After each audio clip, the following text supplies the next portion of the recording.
based on this data, well, do you view the data as, well, I don't know if practice changing, but at least maybe practice impacting, and has it impacted your practice? Where, getting back to my question of where do you use this biomarker right now?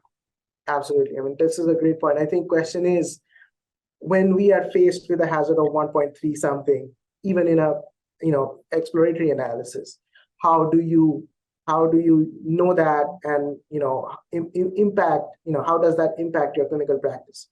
So I do discuss this data. I say that this is 400 patients or so. This was not part of the original design of the study, but how comfortable are patients being observed if they're MRD negative? And this is interesting because we are going at ASCO this year, in just a couple of weeks, we will present some of this real world data, patients who didn't have MRD post cystectomy and what happened, this, I would say that it seems to bear out in real life is what we find. And that has been my practice. Patients who've been MRD negative may be able to enjoy a long period of time without therapy. A small minority might have a small biochemical recurrence. I guess you're using that term in urothelial now, that you can have a biochemical recurrence, and then you kind of think about it and reconsider therapy on it. Yeah, well, that's an interesting point. Yeah, essentially, I mean, to use an analogy from, prostate cancer, the other, a common GU disease we treat, right? This is like the PSA, right? For urothelial cancer. Prostate specific antigen. It's kind of, bladder specific DNA. Yeah. Well, so it sounds like basically if you have a patient who's had radical cystectomy, is ctDNA positive, you would consider adjuvant therapy. Absolutely. If they're ctDNA negative, no adjuvant therapy. That's basically, as I'm hearing, is your absolutely approach. And you had already referred to this, Vadim, the adjuvant trial that is now underway for atezolizumab, only in, so basically you surveil patients, and only if these patients are positive for MRD, would they get treated with atezolizumab. There's again a similar trial done by the Denmark group as well, called the Tombola trial. Okay. And the first one you alluded to is the IMvigor 11. That is right.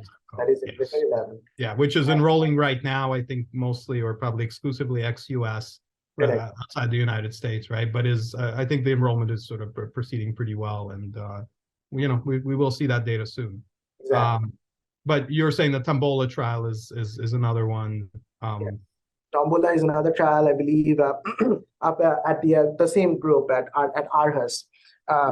So again, another biomarker integral trial, not a biomarker informed, but a biomarker integral trial. In fact, we also will have a trial. Hopefully, you're going to be a part of it. We are calling it Cure MRD, which is going to be an escalation design based on the clearance of MRD on single agent atezolizumab alone. So patients who do not, only on the IMvigor 010 study, only about 18% of patients were able to clear their MRD, and you still saw that huge hazard ratio of 0.5. That's just because otherwise the survival is extremely poor. The numbers drop off, like 75% of patients have record by 10 months otherwise. So that is going to look at escalation of therapy in patients who cannot clear MRD. And another adaptive design by Dr. Golsky's group, and going through, I believe, Alliance, is going to be the modern study, which is going to try and escalate to PD-1 plus LAG-3 in patients who have MRD positivity versus PD-1. And patients who have MRD negativity are randomized to PD-1 versus surveillance, with the option to initiate nivolumab if they develop a positive MRD on surveillance, and that's a non-inferiority, I believe, on that arm. Yeah. So those will be the next generation of escalation, de-escalation designs in the adjuvant. Yeah. Well, that's and that's a great overview of this, kind of very, very dynamic space. There's certainly, a lot of questions to ask and a lot of questions to answer, especially again with this sort of relatively newer test and technology that's really only been available for the past couple of years, and you've really been very, very active in this space and generating some of the excellent data there. And I think you did mention that at the upcoming ASCO, that's just in a couple of weeks, you have some data coming out that I don't think you can really you can really kind of disclose what it is, but it's a real world data, right? Maybe you can just touch on that quickly, what you'll be presenting, and also like maybe how big, like how many patients, things like that. Right. And so this was actually a very nice analysis that our fellow, Dr. Kumlapati, is going to be presenting this data.